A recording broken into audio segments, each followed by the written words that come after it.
Salut à tous et bienvenue dans ce nouveau live sur la chaîne Twitch We Are Founder France. C'est Pierre qui vous parle. Je suis très heureux de vous retrouver pour cette semaine très dense pour nous. Mais heureuse quand même parce que la draft vient de passer, c'était notre événement. Vous avez été très nombreux à nous suivre en plus, c'était cool de partager ça avec vous. Ça s'est plus ou moins bien passé, on va en parler aujourd'hui justement avec Constant. Comment ça va Constant? Bon, ça va, bonjour à tous. Bonjour aux fans des Sixers, visiblement, qui suivent particulièrement les podcasts et les Il y a lives. plusieurs fans d'autres franchises qui suivent, donc c'est plutôt cool. Surtout les fans des Sixers, visiblement, Une petite commu, ouais. on rameute des fans du process. Est-ce qu'ils regrettent cette époque-là? Je ne sais pas. Mais non, mais oui, bah, effectivement, les 3 derniers jours là ont été plutôt chargés. Là, entre la draft, les articles, les scootings, etc. Ouais. On arrive à une phase de repos bien méritée. Et en fait, non, parce que dans 10 jours, il y a la Summer La League. Summer League, ouais, ce sera la prochaine échéance où on pourra voir justement les rookies qu'on a draftés à l'œuvre, peut-être quelques anciens, un peu plus anciens, parce qu'anciens, pour des joueurs de 20 ans, ça fait pas très, c'est pas très Ah, il y a un approprié. junior, hein. Oui, Avec beaucoup, il va y avoir un ouais, junior. c'est vrai, c'est vrai. Mais voilà, ça va être intéressant à suivre. Bon, au programme aujourd'hui, bien entendu, on va revenir sur la draft jeudi dernier, qui s'est passé la nuit de jeudi à vendredi dernier. Pas mal de choses à dire sur ça. On en a déjà beaucoup parlé sur l'article recap que tu as fait. Il y a eu des scootings. Vous avez déjà scouté Chet, il y a eu les scootings des Williams. Dieng avait déjà été scouté, donc pas mal de choses à reprendre. Si jamais vous n'avez pas lu tout ça, vous pouvez aller le faire. Et voilà, on va parler de ça. On parlera peut-être un petit peu de la situation d'OKC qui a évolué après cette draft, notamment pour le roster. Et de ce qui est ressorti un petit peu de la conférence de presse d'hier, notamment pour Lou Dort, qui est quand même un sujet chaud, Ouais. qui est quand même un sujet un peu chaud actuellement. On va en parler de clim, là, pour le coup. On Bon, va en parler, je suis pas sûr qu'on soit complètement d'accord sur ça. Enfin, il y a plusieurs façons de le voir, on verra ce qu'en pensent aussi les gens. Euh, alors, parlons de la draft. Commençons chronologiquement. Tout était calme. Les rumeurs augmentaient sur le choix 1. C'est effectivement Paolo qui est finalement parti en 1 avec un énorme écran de fumée des Magic. Franchement, qu'on joue. Ouais, c'est assez surprenant. fort, Fort. fort. On arrive en 2, sans surprise.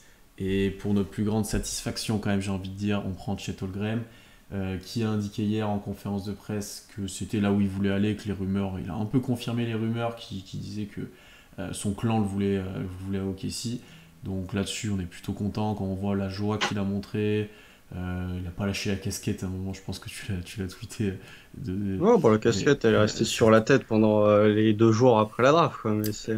globalement, on va pas parler énormément de Chet, on en a déjà beaucoup parlé. On vous invite à réécouter tout ce qu'on a fait sur son profil ou à relire d'ailleurs ce qu'on a fait sur son profil.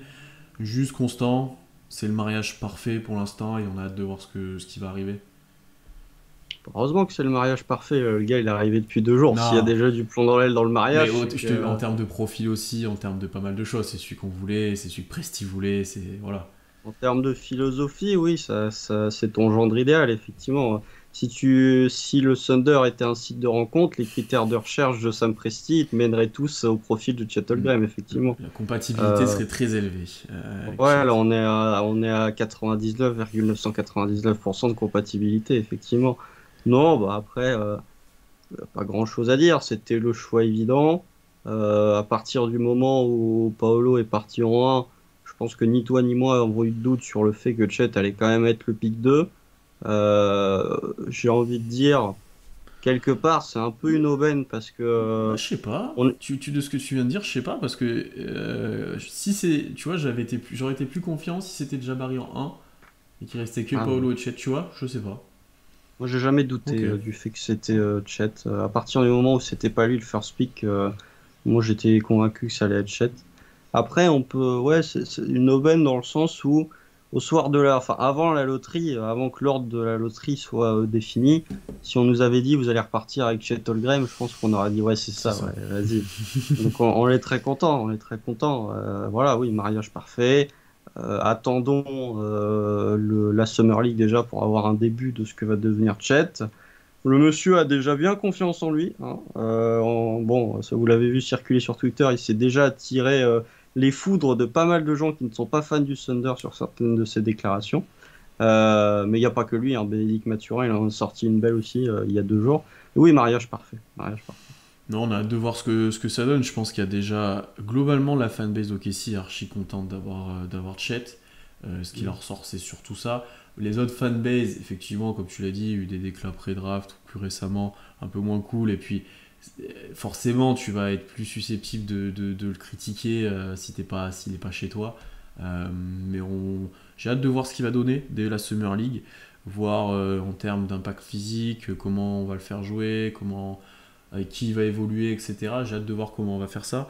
Mark Daigneault a dit qu'il allait pas le cloisonner pour l'instant à certains rôles, etc. Lui, un peu cette question. Je pense qu'on va être très dans l'exploration de ce qu'on peut faire de lui.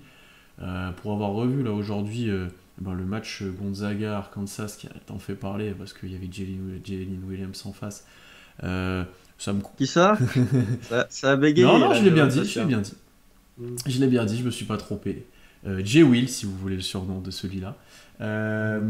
Les surnoms sont limite plus compliqués que les Ouais, prénoms. J-Dub et J. Will. On va en reparler de ça, mais ouais. Ouais, bien Et sûr. non, mais pour avoir revu le match, en fait, ça m'a presque rassuré parce que offensivement, j'ai toujours cette impression qu'il pourra faire beaucoup plus de choses qu'à Gonzaga où il avait l'air un peu sous-utilisé. J'ai cette impression-là. Bah, surtout ce Ouais, match-là. surtout ce match-là. Et où défensivement, surtout ce match-là, il a été très mal sifflé. Donc en plus, tu te dis son impact pourra peut-être être encore plus grand NBA à partir du moment où il sera adapté, bien entendu, ce qui va mettre quand même un peu de temps. Mais non, on a hâte de voir ce que Chet va donner. Et pour l'instant, bon, il a dit qu'il allait se mettre au travail rapidement avec Guidi, avec Shea, etc. Donc on a hâte de voir ça. Ah, ça, c'est un point qu'on peut souligner déjà d'entrée. Mhm. Tu parlais du fait qu'il allait mettre du temps à s'adapter. Est-ce que on va lui laisser est-ce que dans le sens nous, les observateurs du Thunder, est-ce qu'on va lui laisser le temps de s'adapter? Est-ce qu'avec certaines de ses déclarations, avec le fait de porter une chaîne ou CDD en disant je parie sur moi-même, il se met pas une certaine attente de la part des fanbase et il peut s'attirer quelques déceptions si effectivement le temps d'adaptation à NBA, au jeu NBA et à la physicalité de la NBA prend plus de temps que prévu. Je pense que tu auras une indulgence ou une petite tolérance sur certains points, mais pas autant que beaucoup. Ou pour Chet, c'est un pick 2, il doit quand même Mm. montrer dès maintenant qu'il y a quelque chose derrière en fait. Euh, Tu vois, que ça soit en termes de tir, que ça soit en termes de potentiel défensif, voilà. Il est obligé de montrer sur ses passages qu'il a des qualités et qu'il peut apporter presque dès maintenant. Après, moi, ouais, j'aurais de la tolérance sur l'impact physique, sur un petit peu son adaptation, sur pas mal de choses, tu vois, où les premiers mois, tu peux te dire, ok, il a 20 matchs dans les pattes, est-ce qu'on peut déjà lui demander ça? Je sais pas, tu vois. C'est juste sur ça que j'aurais de la patience. Par contre, je pense que s'il est à 5 points, à 30% au tir et qu'il défend moyennement bien et qu'il se fait défoncer, non mais bien sûr, Ah bah non, mais là, on bien va lui sûr, tomber. Heureusement voilà, qu'on va lui voilà. tomber dessus. Mais Attends. ou qui fait une première saison ou un début de saison comme Poku avait fait, c'est du mal à comparer les deux, c'est pas des choix au même endroit. Mais ouais, les gens vont tomber dessus. Ne tombe pas dans ce poncif de Non, vouloir comparer les deux, parce que t'en as un qui est bien plus un joueur de basket bien que sûr, l'autre. bien sûr. Mais en termes d'attente de développement physique, tu peux faire une petite nuance sur les deux, tu vois. Mais ouais, je pense que les gens auront quand même des attentes. Je pense qu'il y en aura qui seront très vite déçus, etc. Et je pense que comme nous, je l'espère, certains seront peut-être un tout petit peu plus patients, mais il faudra qu'ils montent des choses, c'est sûr. Je pense qu'ils vont être déçus offensivement. Et je Je suis pas pense, les gens sûr. qui vont être.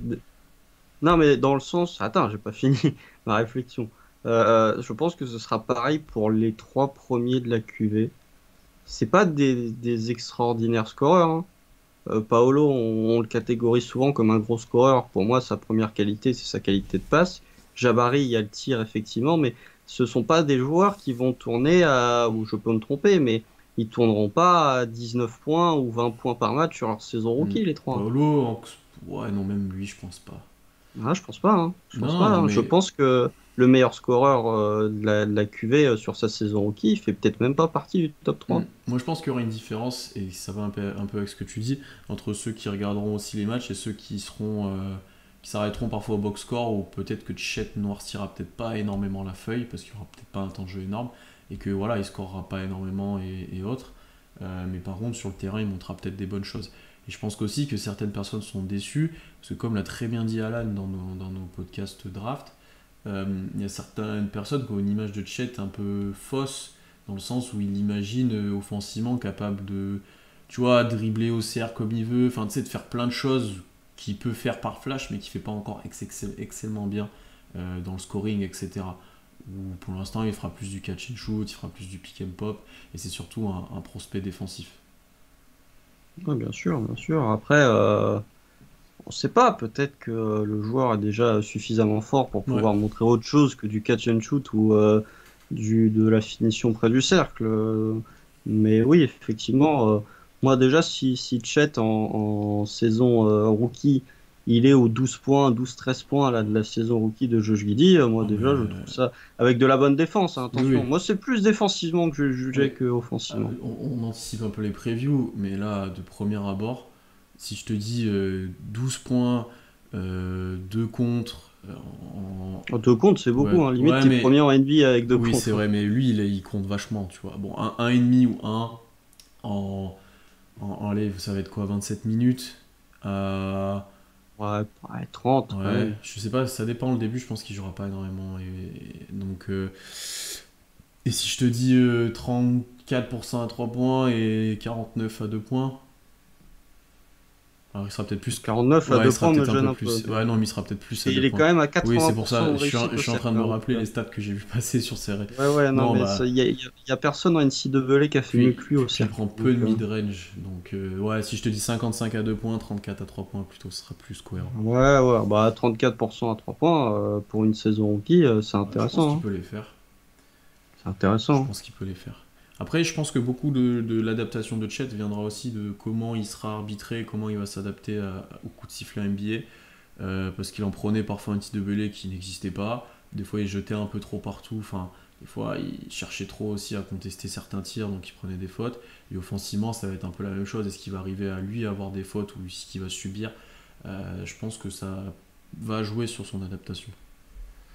Ouais, bien sûr, bien sûr. Mais après, effectivement, il se faisait siffler des fautes qui étaient parfois un peu Mm, sévères, mais mm, en mm. NBA, ça va être du même acabit. À lui d'avoir ce côté parfois un peu trop naïf sur certaines feintes, etc., ou au poste, toujours à vouloir chercher le contre, etc., et à savoir, au contraire, au lieu de vouloir envoyer un contre tout de suite, de savoir comment bien se positionner pour empêcher son Mm, mm. adversaire d'avoir un accès facile près du Mm, panier. mm, mm. Tu me dis, il faut être patient avec Chet, mais il va impacter la défense Day One. Ouais, je pense que oui, ça. Ouais. Espérons-le. Il mange beaucoup de passages en force, ouais. Bon, ça c'est Jelly, on va reparler des passages en force après. Ouais. L'effectif de Summer League n'est pas sorti, on en reparlera de ça, mais c'est pas encore complètement sorti.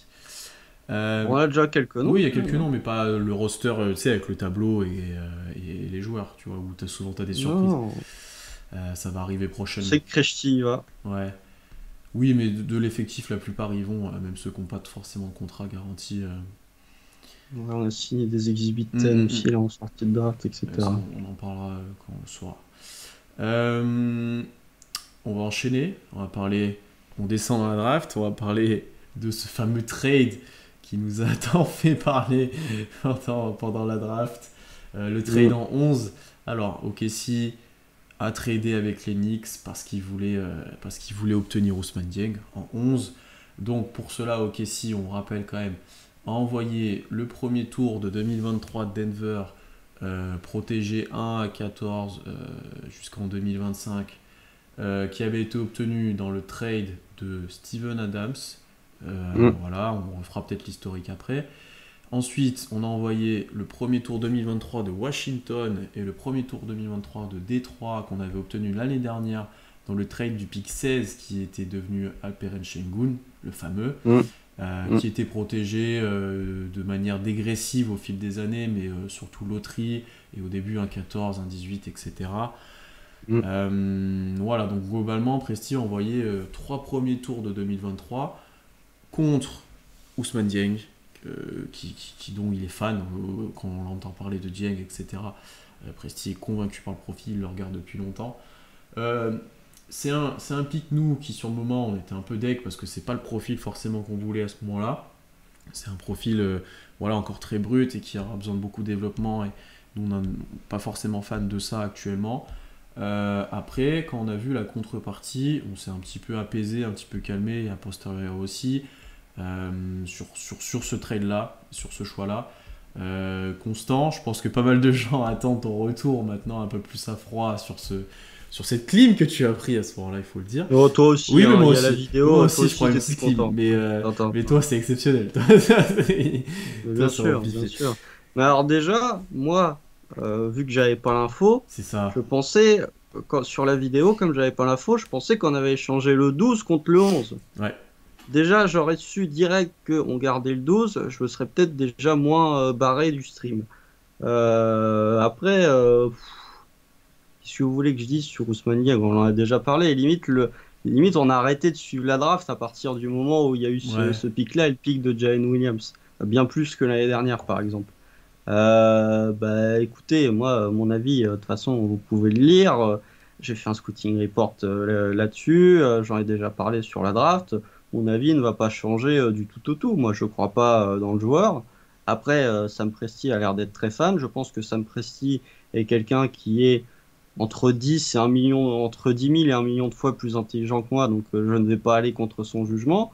Voilà. Et c'est pas pour ça Puis qu'il aura raison ou tort d'ailleurs. Enfin, lui, il a fait son avis avec non, plus mais il a d'éléments ses que nous, mais il raisons a en ses tout raisons. cas. Ouais. Mais après, Il a peut-être ses que Dieng va raisons. marcher, peut-être qu'il va pas marcher. Ça, on le verra par la Et suite. puis après, ça fait 3 ans qu'il le suit. Il Mm. le suivait quand il jouait en NM1 en France, à l'INSEP, etc., etc.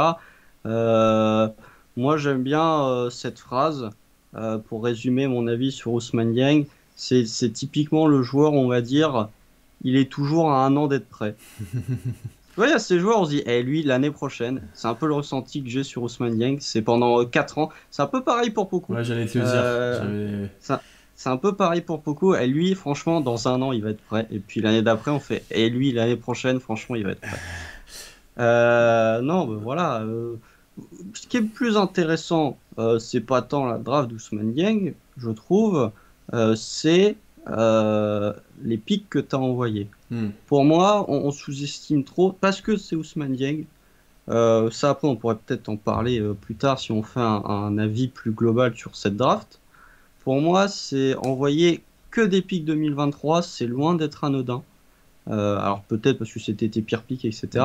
Mais pour moi, ça montre que cette draft. Alors oui, effectivement, la loterie, ce sont des tournants majeurs dans ta reconstruction, mais comme l'a dit Sam Presti, ce sont des éléments qui ne dépendent pas de toi. Pour moi, cette draft 2022, c'est le premier virage pris dans la reconstruction. Et je trouve qu'on minimise ce qui s'est passé à cette draft 2022. Pour moi, il s'est Mm. passé un vrai truc, un vrai changement. Euh, je suis complètement d'accord avec toi. Bon, pour revenir déjà sur le profil de Dieng, voilà, c'est encore une fois, est-ce que chacun, tu crois ou pas dans le potentiel? Parce que pour l'instant, on parle de potentiel avec lui. Moi, ce que je peux dire, c'est que ce joueur-là, encore une fois, il rentre aussi dans le moule OKC et dans ce moule de positionless et de gros joueurs grands, sur quoi Presti a insisté hier, que cet avantage de taille, là, notamment avec les joueurs qu'il a draftés, ça te permettait de créer, d'être en avance sur pas mal de choses, de voir plus de choses, notamment en termes de création, de prise de décision. Ça, c'est quelque chose qu'il appréciait de plus en plus. Voilà, c'est un joueur très grand pour son poste, qui a des bonnes capacités balle en main, et notamment sur certains flashs qui sont très bons. Voilà, ça reste des flashs, effectivement. Mais c'est sur ça que tu mises. C'est sur ça que tu mises. Effectivement, il y a eu une bonne saison en Australie. Là, j'ai vu passer dans le Une championnat bonne australien. seconde partie de Une saison. bonne, oui. J'ai oublié une partie de. Parce que la première est J'ai horrible. oublié une partie de ma phrase. Dans le championnat australien, il y a eu quelques matchs qu'on rassurait à la fin, etc. S'il met des tirs, déjà, ça va beaucoup aider Ousmane Dieng, je pense, en NBA, honnêtement. Je pense que Ça, ça. c'est l'arlésienne Ouais, bah, de des toute joueurs du façon, oui, Thunder. de toute façon, C'est, voilà. s'il met des tirs, bah oui, mais bon. Mais à voir aussi, lui aussi, comment il va être utilisé, dans quel rôle, etc. Comment tu arrives à le mettre en valeur? Est-ce qu'il va faire des passages angéliques? Que je pense, honnêtement. Oui. Mais lui, c'est plus un projet long terme, contrairement à peut-être d'autres joueurs dont on va parler ensuite. Mais là où j'ai envie de plus de parler comme toi, c'est sur le trade en lui-même, ce qu'on a envoyé. Déjà, Presti l'a dit là aussi en conférence de presse hier, ça fait le virage que tu parles, il est encore plus marqué cette année, mais pour lui, ça fait 2 ans qu'il arrive parce qu'ils ont drafté 4 fois les 2 années. Tu as eu 8 joueurs qui sont arrivés via la draft en 2 ans. Cette année, 3 en loterie, donc ça marque encore plus le virage, comme tu l'as dit. Je pense que certes, Presti a encore indiqué qu'il voulait pas se presser, que c'était pas une accélération du process, cette draft-là. Mais là, ta base, elle commence d'être vraiment autour de ces joueurs-là, en fait. Il y a un moment, tu vas peut-être rajouter quelques pièces, mais pour moi, le noyau dur, tu l'as potentiellement là sous les yeux maintenant. Encore une fois, 3 joueurs de loterie, c'est pas anodin, c'est eux qui font normalement ton futur noyau. Je pense que, comme tu l'as dit, cette draft-là, elle va être très importante. Si elle réussit, parce que ce sera des joueurs qui seront dans ton noyau du futur. Et si elle marche pas, parce que tu auras tenté pas mal de choses et tu auras cramé certains pics et peut-être que tu devras ralentir de plein fer pour reconstruire encore une fois. Je pense que cette draft-là, elle va être très importante, comme tu l'as dit. Et celle de 2023, alors effectivement, il y a ce rêve de scout de Victor. Tu sais, j'ai même pas commencé par Victor, j'ai dit scout en premier. Bah ouais, mais Victor, en même temps, il a changé 3 fois d'équipe en 3 ans. Là, il part au Paris Basket, là, c'est officiel. Ouais, j'ai vu. C'est annoncé hier. Mais globalement, c'est pas avec les pics de cette draft-là qu'on aurait pu aller chercher ces joueurs-là. Surtout des pics hors loterie. Qui n'ont pas énormément de valeur, tu l'as bien dit, c'est peut-être parmi ceux qui avaient le moins de valeur qu'on avait. Globalement, tu pouvais pas te permettre de drafter encore plusieurs fois à ce moment-là. Bon, même si les pics de Détroit et de Washington seraient peut-être tombés plus tard, tu pouvais pas trop te permettre de drafter encore beaucoup de fois. Tu n'aurais pas eu de valeur via ces pics. Enfin, voilà, à un moment donné, il faut aussi utiliser, ça je pense que pas mal de gens le demandaient. Tu auras potentiellement quand même un pic assez haut l'année prochaine dans la draft via ton propre Il sera pic. top 10, arrêtez. Ouais, il sera top 10. S'il n'est pas top 10, Oui. je sais pas, soit ça veut dire qu'on sera au play-in, soit ça veut dire qu'on aura fini dans le ventre mou. Ouais. Dans le ventre mou là. Non, mais d'ailleurs, on en reparlera peut-être ça en fin d'épisode. Je vois pas mal de gens parler play-in, play-off, etc. On va en discuter. On aura Ça, le temps, c'est la draft, on aura c'est le temps normal, cet été ça. d'en discuter. Mais T'écoutes, je sais plus qui c'est qui a tweeté ça, mais t'écoutes, je crois que c'est Clippers Mhm. FR qui a dit les 2-3 jours après la draft, toutes les fanbases vont Ouais, t'expliquer ouais. que leurs équipes vont gagner 60 wins l'année prochaine. Donc c'est bon. Nous on vend pas du rêve, on prévoit juste la 10e place. Tu vois, déjà on est un peu plus bas que les autres. Non, mais après, là, pour finir là-dessus, voilà, c'était important de revenir sur ce trade, mais tu vois, même dans le chat, il y en a, on nous dit il est sous-coté en France, il va vite progresser, que l'adaptation en fin de saison est plutôt cool.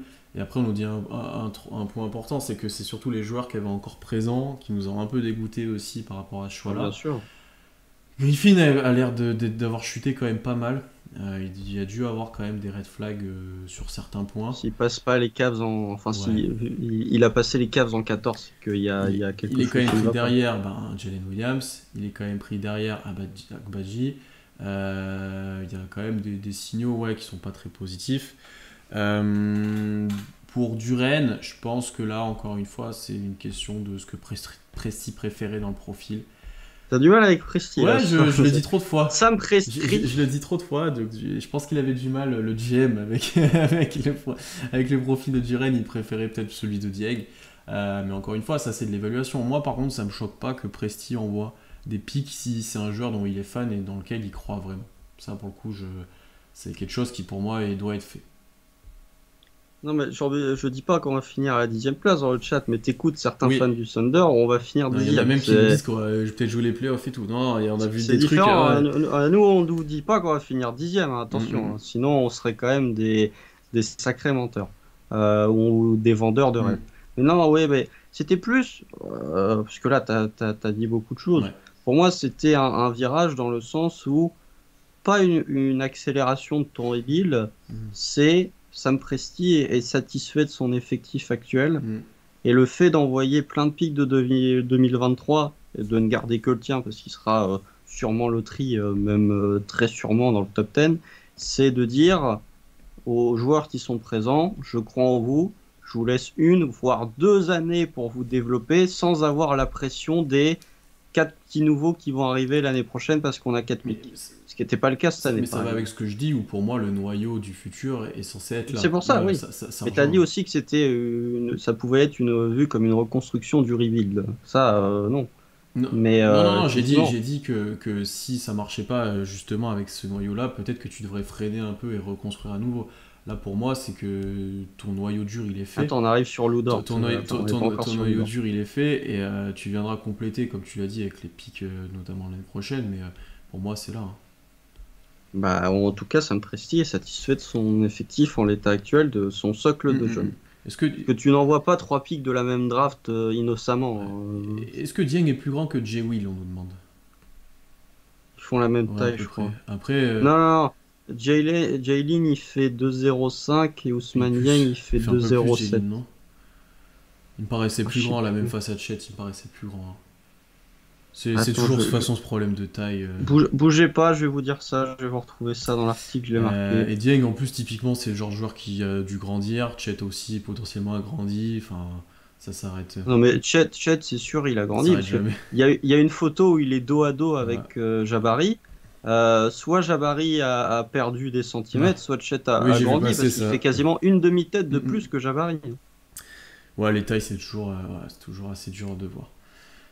Ouais. Euh, Non, il fait ouais, 2,08 c'est ce que je pensais. Ouais. Jaylin, donc il fait un centimètre de plus Mm, qu'Ousmane mm, Dieng. mm, mm. Donc ils font la même taille, quoi. Voilà globalement peut-être ce qu'on avait à dire sur Dieng. Je pense qu'on le verra en Summer League, on verra s'il est dans l'effectif dès le début de saison ou s'il est en J-League, comment l'utiliser, s'il a des minutes, etc. Je pense que pour le prendre en 11 et trader pour ça, on va essayer de le développer au maximum.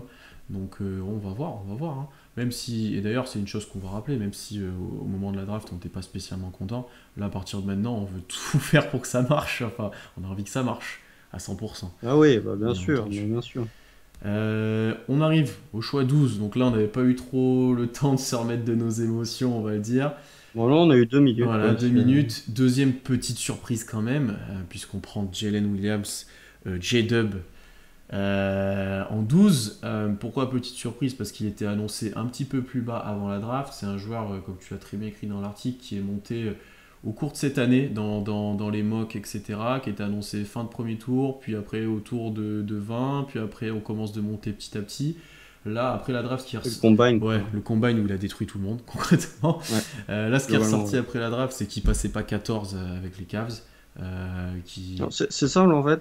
Je me demande si on a drafté pour renforcer notre Pour effectif ou faire... pour faire chier ouais, les puis Cavs. apparemment, vous les Parce Dieng que, aussi en 11. parce que les Cavs, ils avaient fait une promesse de draft à Ousmane Dieng s'il était encore là en 14, et leur choix B, c'était Jalen Williams.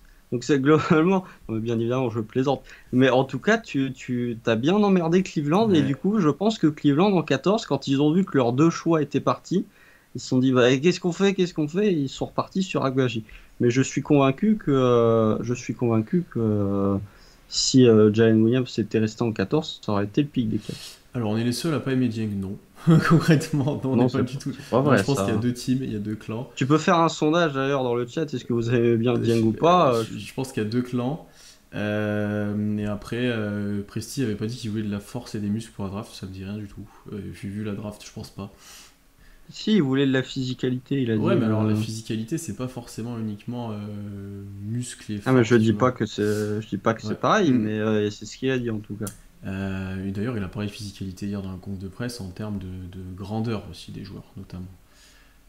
Non, Ah, la taille, ça fait partie du oui, physique, hein, de toute ouais. façon, hein, donc, Non, pour revenir à Jalen Williams, bah, voilà, petite surprise de l'avoir là, mais au final, pas tant que ça une surprise. Pourquoi il n'était pas annoncé plus haut dès le début? Parce qu'en fait, quand tu lis son profil, le gars est bon à 3 points, notamment en catch and shoot, où il sera très intéressant en Kessie. Le gars est super fort en création, parce que notamment il avait ce rôle-là à Santa Clara, et parce qu'il a grandi tardivement, etc. Donc il a des vrais bons passages à la création. Encore une fois, c'est un gros point positif.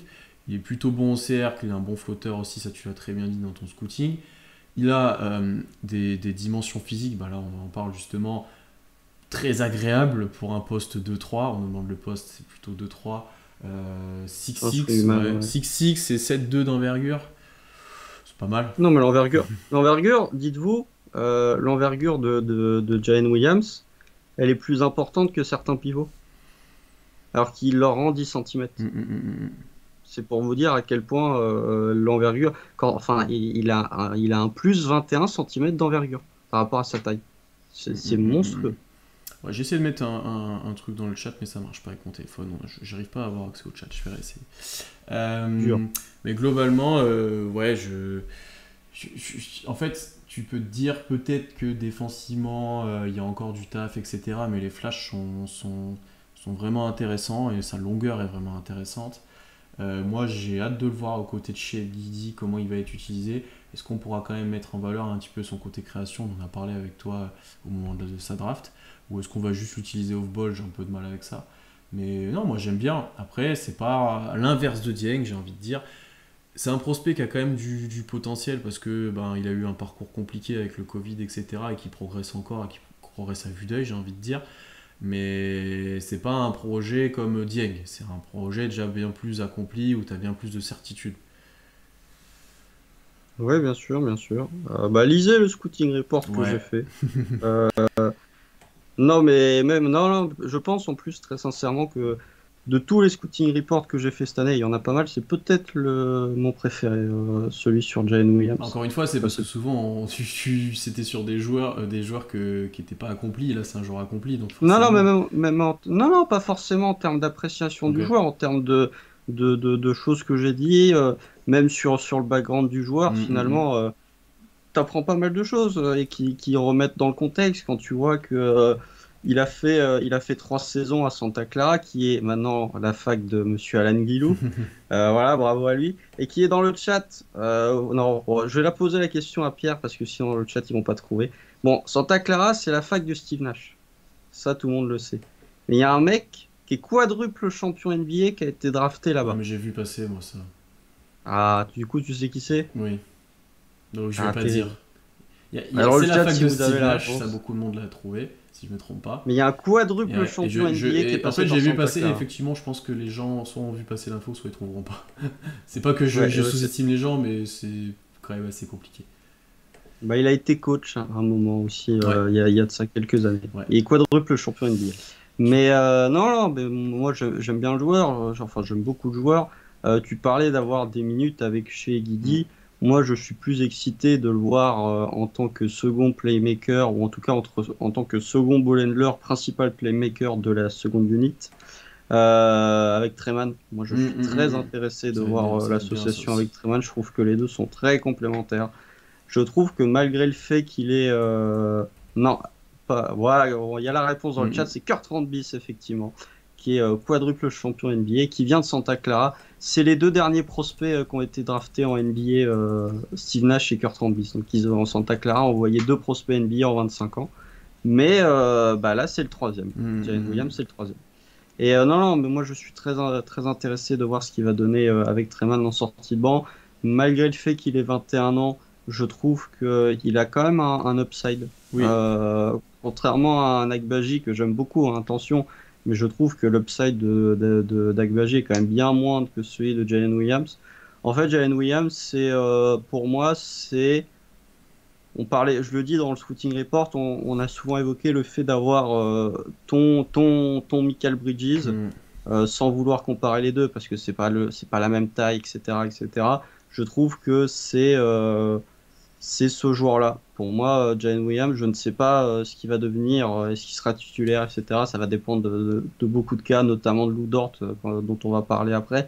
Mais je le vois très bien comme étant potentiellement ce joueur en sortie de banc qui peut jouer 30 minutes en Mm. playoff, qui peut finir certains matchs si ça se passe pas très bien pour d'autres, tout en ayant quand même un potentiel assez important. Finalement, Jalen Williams a peu de défauts évidents. Alors, il a peu de qualité élite, mais il a peu de défauts Ouais. évidents, ce qui fait que potentiellement, bah, l'upside est un peu moindre. Mais c'est un joueur qui peut faire beaucoup de choses. Mm. Beaucoup de choses. Tu vois, même en qualité évidente, je crois quand même beaucoup à son tir. Tu vois, un 40%, notamment en catch and shoot, où il est très efficace. C'était un des meilleurs de la draft, je pense, sur cet aspect-là. Donc ça me plaît. Effectivement, son duo avec Treman va être grave suivi et ça va être grave excitant de les voir jouer ensemble. Ouais, j'ai plutôt hâte de le voir. Et comme tu l'as très bien dit, je pense que ça peut être le joueur de complément ultime. Et c'est pas péjoratif quand je le dis, c'est que ça sera un super joueur. Lui, il peut potentiellement scorer à 3 niveaux, il peut créer en plus. Enfin, voilà, il y a vraiment des qualités, je pense, qui sont très recherchées. Et encore une fois, comme tu l'as dit, l'aspect mental, parcours, etc., je pense que Presti est plutôt fan. Quand on étudie un peu le bonhomme, je pense que ça va super bien cliquer. Donc, non, sur Jalen, on était surpris de le voir arriver là, mais par contre, une fois que la surprise est passée, on est super content d'avoir le joueur, hein. Ça, pour le coup, j'ai vu. Là, c'est l'unanimité, même dans la fanbase. Ouais, bah, on nous dit dans le chat, oui, Jalen Williams est moins fort défenseur qu'Agbaji, mais avec un handle beaucoup plus fort. Mm, C'est pas les mêmes profils pour mm, moi. mm. Jalen Williams, j'ai vu Hugues d'Envergure qui disait que Jalen Williams plus Lugensdorf, ça pouvait potentiellement devenir le meilleur front de courte défensif de la NBA d'ici 2-3 ans. Non, Il c'était a dit les Chet, termes. Chet, Non, je non, sais plus ce qu'il a mais dit. il l'a dit hier dans le. Ça, il l'a Ah ouais. tweeté. Il l'a dit hier dans le récap de la draft. Il a dit tu peux avoir la meilleure paire d'ailiers Hmm, défensifs d'ici 2-3 ans. J'attends de voir parce que Jalen Williams est un bon défenseur, mais il manque de vitesse latérale. Ça m'embête un peu. ouais. Je pense pas, tu vois. Je pense pas qu'il sera capable de défendre des meneurs très petits. Genre, est-ce qu'il va tenir sur un triangle? Eh. Pour moi, son profil défensif est plus en 2-3-4. Oui.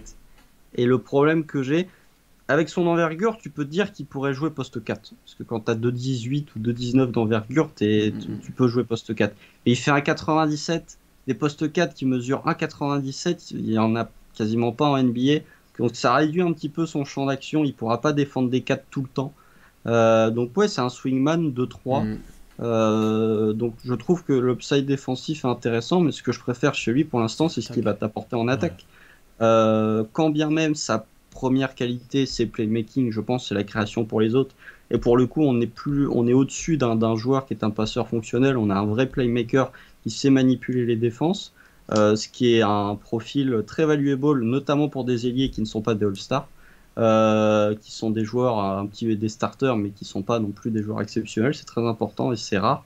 Mais il t'apporte ouais, du shoot, un petit peu, enfin du shoot en catch and shoot, de la finition près du cercle, du min-range. Donc ouais, offensivement, j'aime beaucoup ce qu'il va t'apporter. Non, je suis d'accord. Je suis d'accord. On nous parle déjà de l'embouteillage qu'il y aurait potentiellement, ça on en parlera je pense en plus fin d'épisode, Bien de sûr, l'état actuel de il faut en l'effectif. parler de toute façon. Mais ça va être intéressant de suivre ça effectivement. Je pense que c'est pas incompatible, tu vois, d'avoir. Est-ce que ça serait incompatible d'avoir chez Guidi, Dort et Jalen Williams en même temps sur le terrain?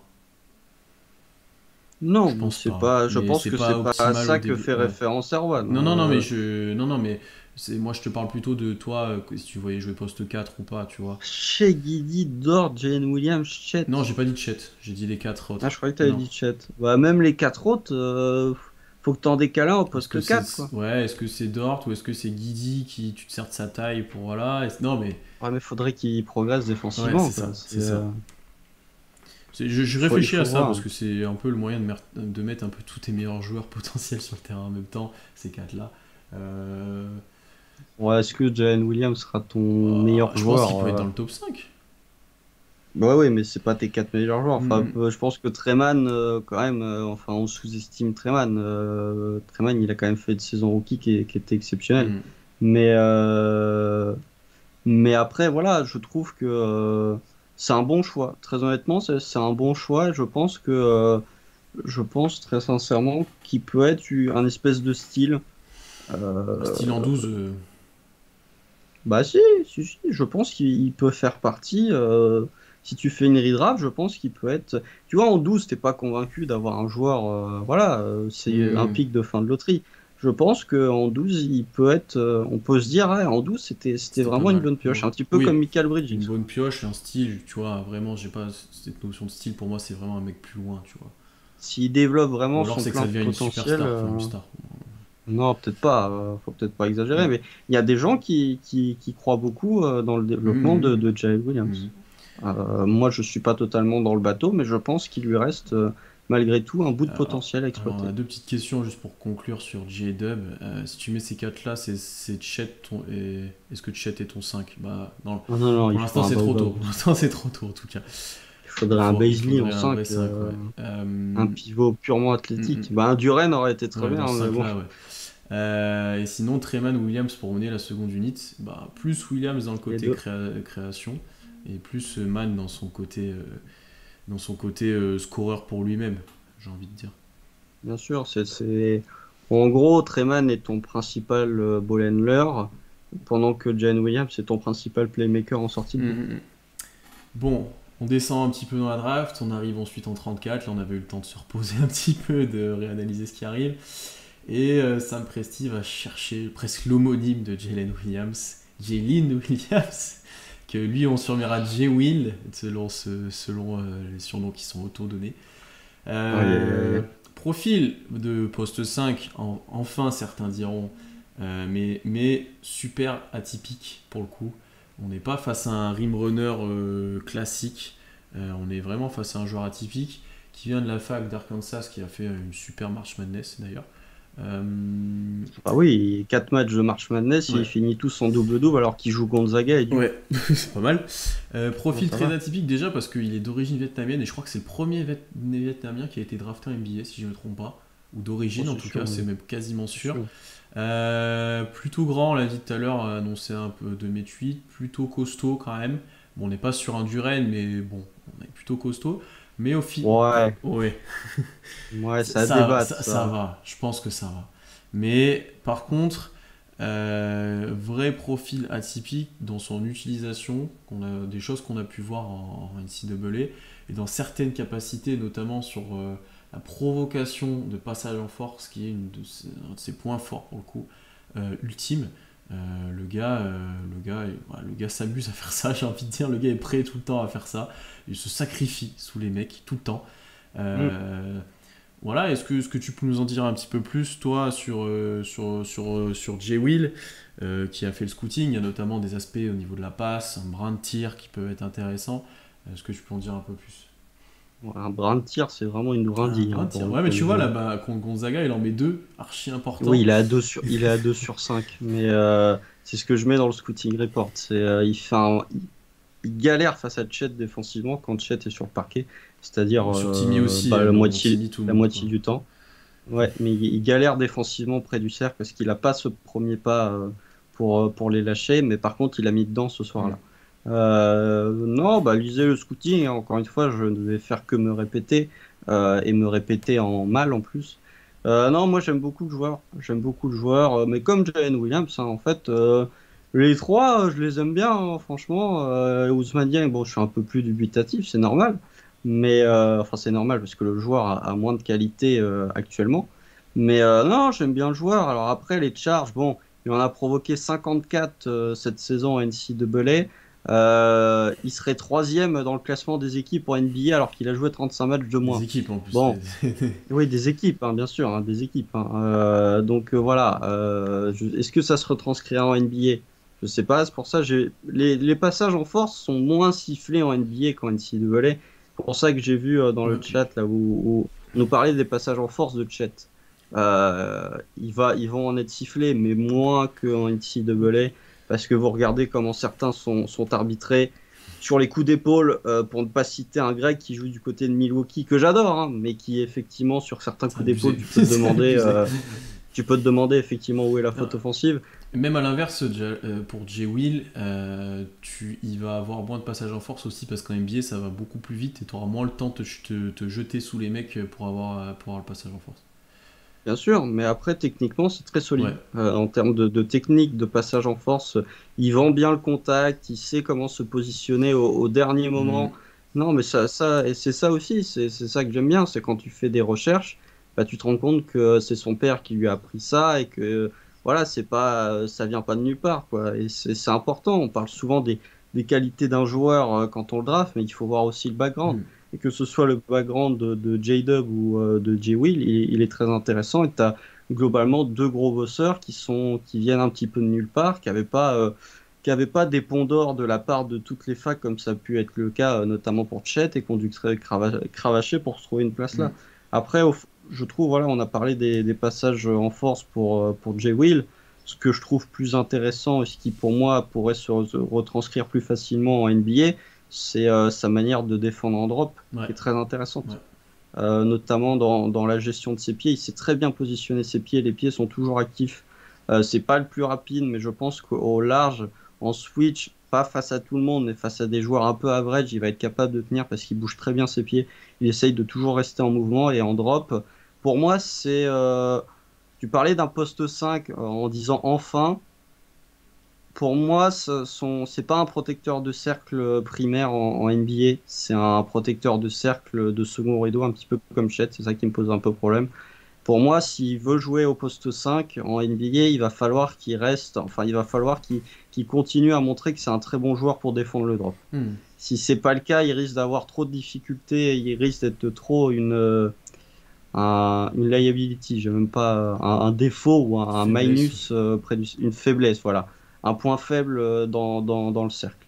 Après, offensivement, bon bah c'est probablement le meilleur pivot passeur de la QV. Il n'y a pas trop de discussion en termes de lecture de jeu, notamment sur short roll, ce qui est Ou très sur, intéressant parce que le Thunder aime ou bien sur faire ça. les coupes d'ailleurs des autres joueurs, etc., qui gravitent autour de lui, il est toujours plutôt bon là-dessus. Ouais. Tout à fait, tout à fait. Donc voilà, ça j'ai pas de problème. Après le shoot, il faut voir. Le shoot, il est pas bon. Quand tu as moins de Non. 29% en catch and shoot, il est pas bon. Quand tu as des hésitations sur la prise de tir alors que tes adversaires te laissent tirer, c'est pas bon non plus.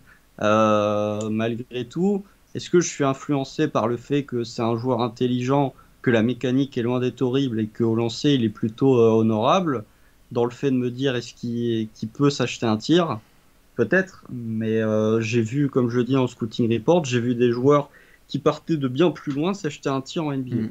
Et certains qui avaient Est-ce qu'il plus va et en développer qui. un? Je Ouais, ne sais certains qui pas, avaient mais plus et qui n'ont jamais développé aussi. Enfin, bien sûr. c'est assez dur de voir. Est-ce qu'il va le travailler? Est-ce que ça. Bon, il va le travailler, mais est-ce que ça va être vraiment un. Il va faire un focus dessus? Comme JRE a pu le faire sur sa première saison, on voit que il était vraiment focus dessus. Est-ce qu'il va faire ça? Est-ce qu'il va travailler d'autres choses? Peut-être ses finitions près du cercle aussi, où il peut travailler, je pense aussi. Il Euh, faut qu'il épure son jeu près Ouais, du cercle. voilà. Ouais, Il ouais. tente trop de trucs compliqués. Bah, je pense que, tu vois, ce déficit athlétique, c'est dur de dire un déficit, mais il n'a pas de qualité supérieure athlétiquement par rapport aux autres, et du coup, il doit souvent compenser par d'autres choses et se compliquer un peu la vie près du cercle, etc. pour Mm. finir. Ça, à voir comment il arrive à mettre en place ça en NBA. Comme tu l'as dit, lui, si tu le mets poste haut, en poste 5, là, au Kessie, il pourra vachement bien distribuer la balle, il pourra bien Mm. utiliser si ça gravite autour de lui. Je pense qu'il sera capable de poser des écrans corrects. D'ailleurs, ça, c'est un truc. Gros rebondeur Ouais, aussi. bon On n'a pas rebondeur, ouais. précisé, mais gros Pour les rebondeur. écrans, ça dépend aussi de comment les joueurs les prennent. Ouais, ça dépend pas que du joueur. Tu vois, c'est un truc que je voyais souvent dans les scootings, ils posent pas de bons écrans et tout, mais ça dépend aussi de comment les joueurs les prennent. Mais tu vois, lui, je pense qu'il sera plutôt bon dans ce rôle-là. Après, effectivement, il y a ce débat défensif, comment il pourrait être impactant en NBA, parce que là, en drop, il anticipe vachement en fait toutes les situations, donc il compense un petit peu son manque de protection de cercle par ça. Est-ce que tu l'as un petit peu dit, est-ce qu'il serait compatible avec Chet en 4-5? J'ai un doute, je sais pas. Je sais pas comment il pourrait faire fonctionner ça, Daynault. Euh, est-ce que... Il faudrait qu'un des deux progresse fort en switch. Ouais, Parce que là, tu as deux mecs qui tiennent le ouais, drop. et qui sont plus sous Euh, cercle, etc. Ou alors ouais. est-ce que du Faudrait coup que Chet devienne un protecteur de Ouais. cercle premier rideau Après, il peut un peu direct. plus défendre au poste, etc. que Chet, notamment sur les physiques un peu plus costauds, je pense. Donc est-ce que c'est Jay Will que tu mets sur le poste 5 qui défend en drop et Chet tu le mets en aide et il vient en second rideau? Ou tu vois, j'attends de voir. Parce que le profil ultime d'un poste 5 à côté de Chet, c'est vraiment un poste 5 très traditionnel. Tu vois, on n'aime pas Favors, mais classiquement, un poste 5 un peu plus cubique qui défend plutôt au sol, etc. avec Chet qui arrive derrière, ça fonctionne plutôt bien à côté de lui, je trouve. Ben, Brook Lopez, quoi.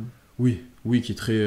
Pas Ouais, offensivement, ouais. hein, mais défensivement. Hein. Brook Lopez qui prend le contact et t'as Giannis qui arrive en Mm, second rideau, quoi. mm, Modèle Bucks. Hein.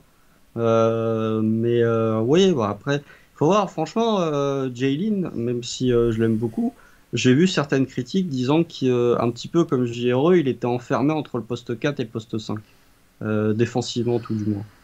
Ouais, parce C'est un qu'offensivement, défaut que je parce pense. Hein. qu'offensivement, autant JRE, on l'a vu en 4 cette année jouer offensivement. Bon, c'était pas glorieux, mais on l'a vu jouer en 4 offensivement, tu sais, où il drivait, où il prenait que des tirs extérieurs, etc.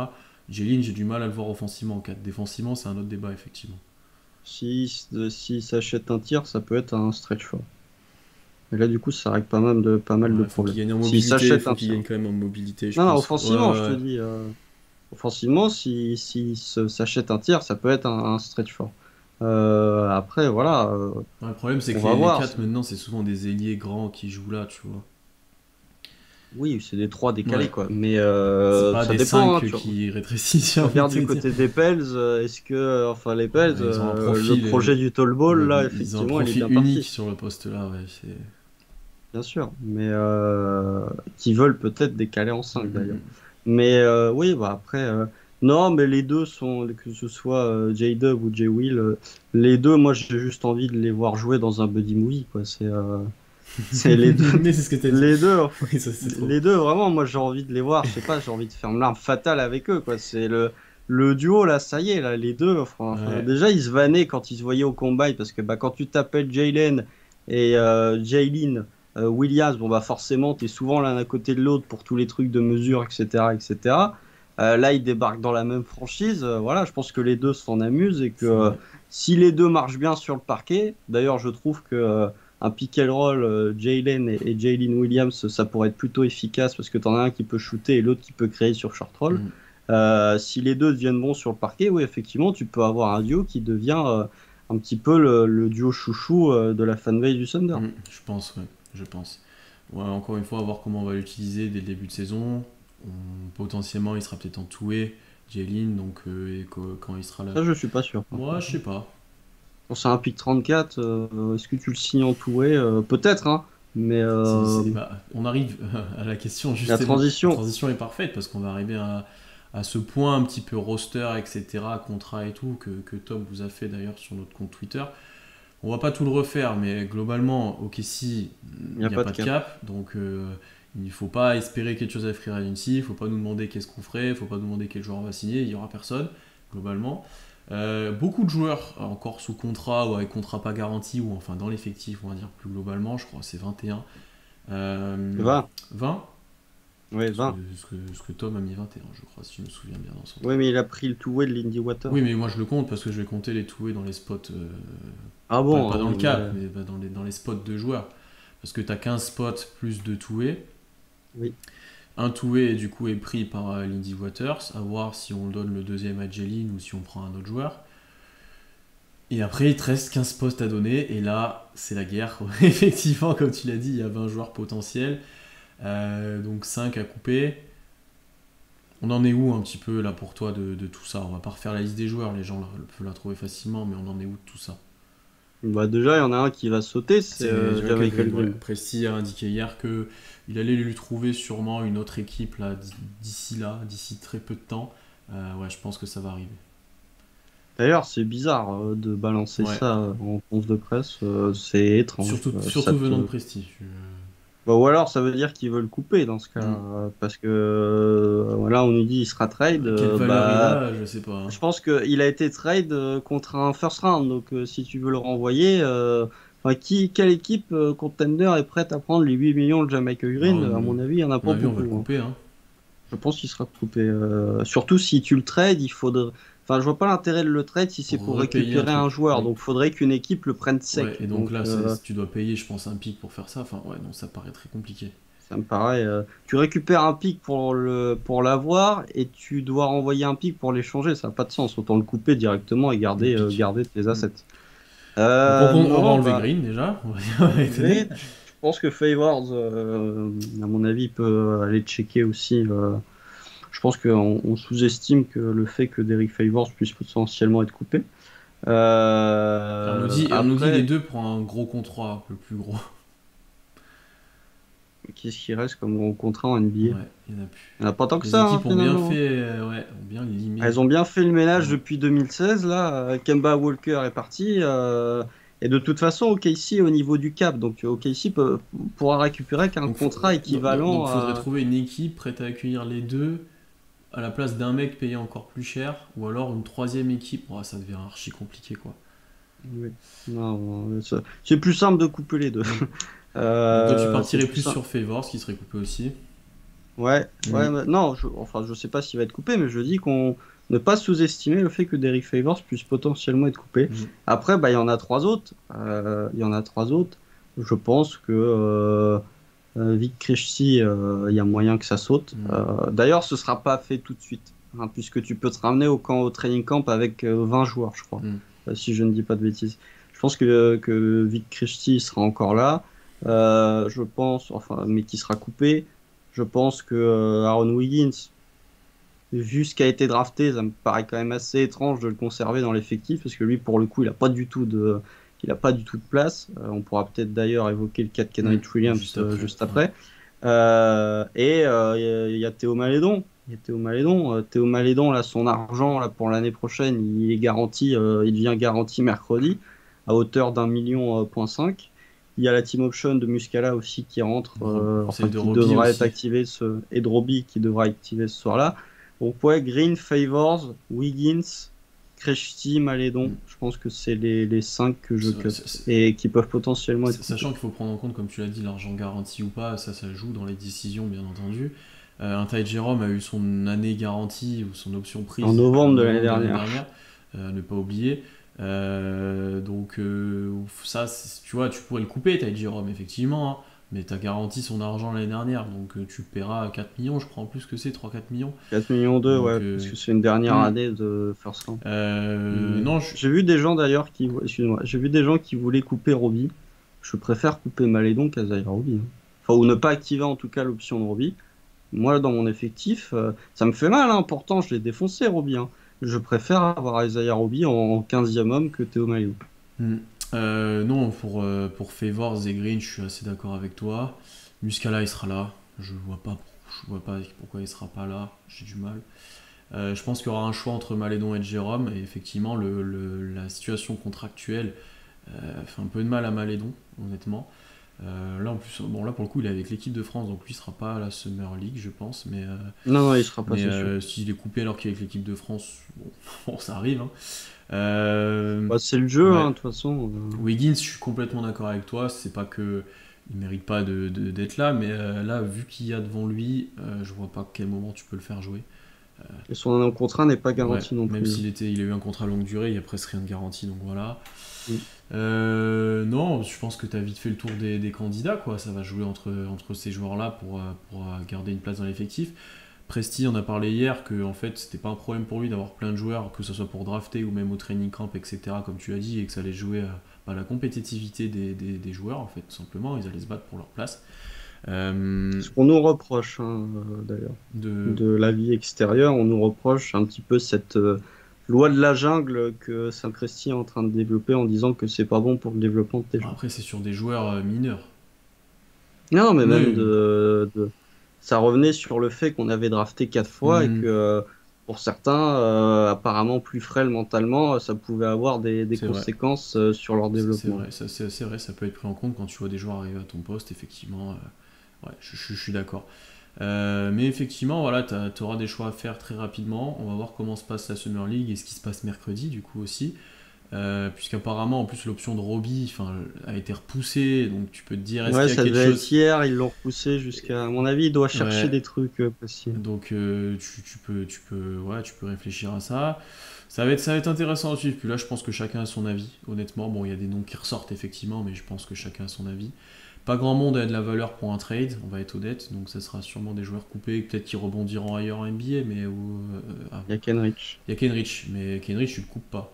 Est-ce que tu non, mais tu dis valeur pour oui, trade. Oui, il n'y a que Kenrich. D'ailleurs, on en fait quoi? J'ai vu des gens dire qu'ils voulaient couper... tiens, pour rebondir sur Kenrich, j'ai vu des gens dire qu'on allait couper Kenrich, je crois que c'est Kamel, j'en ai discuté avec lui. Il a une valeur marchande, hein, Kenrich Williams. L'année dernière, la deadline, on voulait un premier tour contre lui. Bien sûr. Bon, tu l'auras pas. Mais ça veut dire que tu peux quand même avoir quelque chose contre lui, je pense. Je pense que là, t'appelles les Lakers, tu leur dis vous voulez Kenrich Williams. Tous les jours. Bon, ils ont plus de pick. Ça, c'est le problème, ils ont plus de pick. T'appelles Philly, tu leur dis vous voulez Kenrich Williams, ils disent oui. T'appelles les Bulls, tu leur dis vous voulez Kenrich Williams. Enfin, il y a plein d'équipes contenders.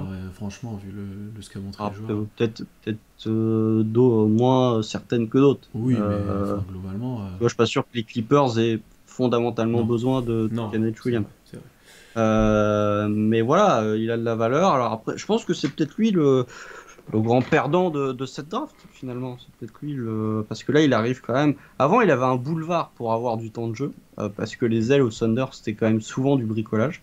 Quand tu vois 40 Wiggins, ça a joué autant de matchs, c'est là où tu te rends compte que c'était pas mal du bricolage. Là, pour le coup, tu arrives dans une situation où tu as...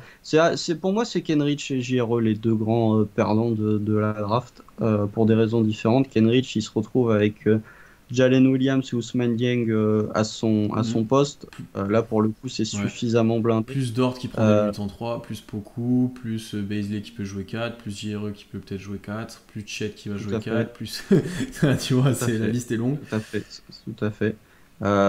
Donc voilà, pour moi, ça m'embête, hein, ça m'embête parce que j'aime beaucoup Kenrich et en plus le monsieur avait l'air d'être attaché à la franchise. Mais j'ai du mal à voir un avenir pour Kenrich Actuellement. au Thunder. Ouais. Actuellement, c'est Et dur. pour GRE, il se retrouve en concurrence avec Jaylin. Ça fait quand même deux joueurs en sortie de banc un petit peu sur le même poste, qui ont des qualités différentes, mais voilà, qui sont pas non plus. Enfin, c'est deux pics de début de second tour.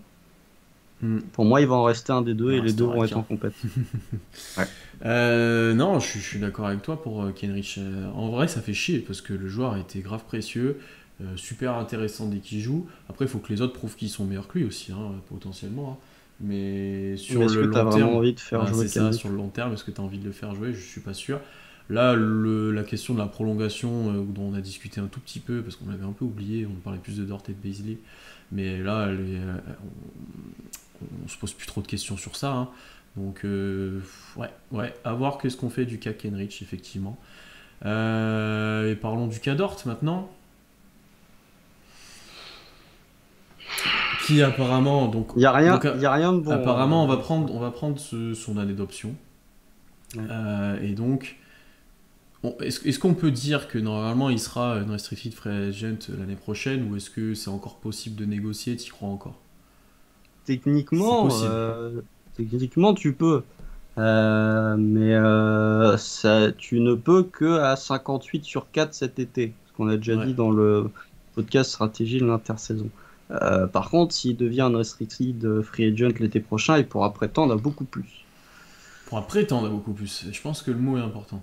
Parce que, Mm, bah, tu vois, toi, ta première réaction c'était on va lui donner un énorme contrat, on va le blinder l'année prochaine, on a du cap, il va demander cher, etc.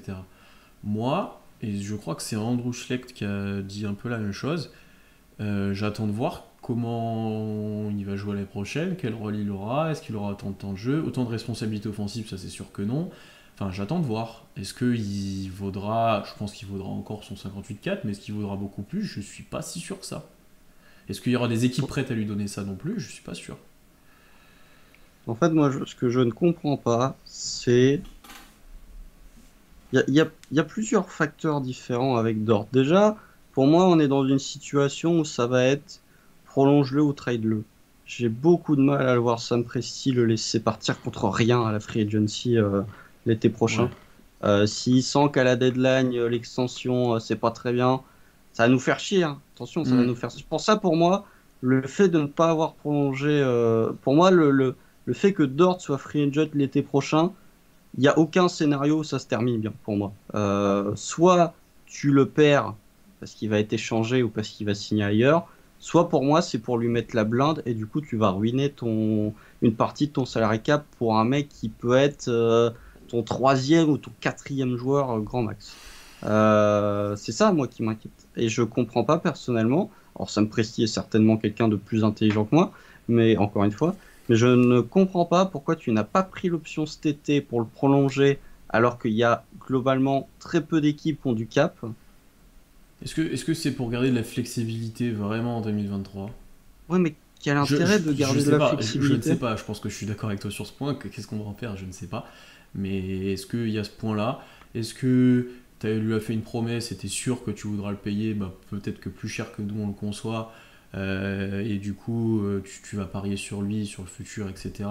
Est-ce que tu te laisses un an, voilà, pour à lui de prouver ce qui vaut vraiment ça, à peut-être avoir ce que vaut Jalen à côté, si dès le début il arrive en fait à être mieux, tu vois, ça se trouve c'est possible, hein, que dès le début, Jalen Williams, vu ce qu'il apporte offensivement, tu vois, si tu fais l'impact qu'ils ont les deux des deux côtés du terrain, j'ai du mal, hein. Je dis pas que ça va arriver, je pense Oh, ouais, pas. hein. Mais Attention à pas tu vois, s'emballer non plus sur la est-ce que draft, t'as hein. d'énormes espoirs? Et voilà, non, j'essaie de comprendre comment il a pu fonctionner pour ça. Euh, Est-ce que t'as pas réussi à trouver d'accord? Est-ce que le 58-4, l'agent de Dort, il a dit non, moi c'est mort? D'ailleurs, tiens, ça m'y fait penser, Chet et Jalen Williams sont le même agent, Ok. qui était aussi l'agent d'André Robertson. Donc ça commence à Bah, en faire pas vrai, bah mal de voilà, gars. on en revient toujours. Non, mais c'est l'agent de plein de gars Oui. en NBA. Je vous laisse aller checker, mais il représente énormément de gars. Mais ça m'y fait penser. Mais pour moi, en fait, si tu le prolonges pas cet été, ça veut dire quoi? Tu prends le risque de le perdre pour garder du cap l'année prochaine, mais sachant qu'OKC va probablement signer personne en tant Ouais. que free Et agent tu parce que signeras ça qui? n'attire personne, j'ai du mal à Non, comprendre mais après, l'intérêt. ça se trouve, ce qu'on sait pas, c'est que c'est Dort qui l'a refusé, la prolongation. Ah ben Il a peut-être, dit, il peut-être, a peut-être dit, moi je veux être une restricted l'année prochaine, vous prenez mon option et vous me laissez aller tâter le marché, tu vois. peut-être, mais si tu n'avais pas pris l'option cette année et qu'il aurait été restricted, Mhm. je crois qu'il pouvait prétendre à plus que 58. 58, c'était dans le cadre d'une extension, mais là, Ouais, je vois ce que ça tu veux n'aurait dire. pas été une extension. Ouais, que on aurait pu, les autres franchises auraient pu lui proposer plus Même le Thunder aurait pu Oui, lui oui. proposer plus.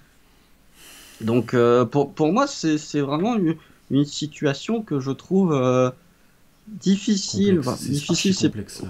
complexe, brouillonne, pas très Non, clair et qui est pas franchement c'est pas comme rassurante. avec Beasley parce que en fait dès le début le contrat de Dort, bon déjà c'était un vol. Bien Et puis sûr, en plus il a eu un contrat archi spécial, pas d'argent garanti, enfin voilà, où il était sous-payé, voilà. c'est le meilleur rapport Oui, qualité-prix de NBA, il n'y a pas de globalement, débat, hein. voilà. Et derrière, t'arrives à... Ouais, enfin, c'est archi compliqué, quoi. C'est dur. C'est dur de savoir ce qui va arriver avec ça. Ça peut être inquiétant, effectivement, notamment Mhm. si on espérait que Dort reste sur le long terme, ça peut être inquiétant. Donc à voir les prochaines news qui sortent et à voir comment finit l'été et comment se passe l'année prochaine, globalement, hein. Moi, en fait, je me pose la question de si tu perds Dort, que ce qui soit tradé ou qui prolonge pas, quel message t'envoie? Là, pour le coup, là, je veux bien me ranger de l'avis des gens qui nous tapent dessus. Quel message t'envoie à Shea, quoi? Effectivement. Surtout que les deux sont potes. Ouais. Voilà, si tu perds Dort, pour moi, tu fais un step en arrière dans la compétitivité de ton roster. Parce que j'adore Jalen, mais Williams, je suis pas convaincu que d'ici un an, il sera Mm, déjà mm, du mm. niveau de Lugensdort. Donc pour moi, vraiment, si tu perds Lugensdort, quel message t'envoies chez Gilgeous Alexander? Et si tu le prolonges, Lugensdort, avec un contrat où c'est du 80 sur 4, bah, tu auras passé 2 ans à gérer parfaitement Ton cap ton pour le salary cramer. cap pour le cramer sur un Après, joueur qui sera même pas un de tes deux meilleurs joueurs il théoriquement si tu veux aller y a loin. beaucoup de gens qui te diront que dans ce cas-là, t'es obligé de le payer, hein. Parce que t'es un Et petit. c'est le problème des petits Ouais, marchés. parce que t'es un petit marché, parce que c'est un joueur que t'as tradé et qui t'a aidé, qui pourra être bon là, enfin, dans pas mal de jeux de cas, t'es obligé un peu de signer ce joueur-là, hein. Bien sûr. Mais du coup, je ne comprends pas pourquoi, au lieu de verrouiller les joueurs que tu as déjà dans ton effectif cet été, tu essayes de te garder des options pour l'été prochain alors que tu ne signeras Mm, personne mm, globalement qui est dans ton mm, équipe. mm, mm. À voir, à voir. Épineux ce cas d'Ort, ouais. Et quand on aura les dessous de l'affaire, peut-être que voilà, peut-être que on voulait pas le prolonger, peut-être que c'est Dort qui voulait pas, peut-être qu'on verra assez vite, hein. Je pense qu'il y aura un moment les détails qui sortiront quand même, mais Je pense que quand on va faire la preview de la saison prochaine, le joueur à surveiller, il y a moyen qu'on ouais, choisisse le ouais, Gamesdor. concrètement, ouais. Voilà pour cet épisode. Vous étiez assez nombreux en spectateurs, 60, 50. Le chat plus calme que d'habitude. On voit que les gens sont fatigués, peut-être comme nous, de cette draft et tout Ah ça. ouais, on peut plus. Maintenant, on passe en mode intersaison. Du coup, il y a le Summer League. Il va se passer pas mal de choses. On vous prévoit déjà pas mal de sujets, etc. On est encore loin des previews, tout ça, mais on va pas vous lâcher quand même cet été. En attendant, abonnez-vous partout, sur tous les comptes, sur les réseaux sociaux. YouTube, voilà, retrouvez le podcast en format audio partout, lâchez 5 étoiles sur Apple Podcast et autres, avec un petit commentaire, ça fait toujours plaisir. Et voilà, on se retrouve très vite pour de nouvelles épisodes. Ouais, c'est tout. Là, il n'y a même plus de NBA, je peux même plus dire, allez, bon match NBA, voilà, ou bon, une bonne finale, il n'y a plus Non, rien. il faut quand même remercier les gens Oui, parce que là, la période a été ouais, chargée.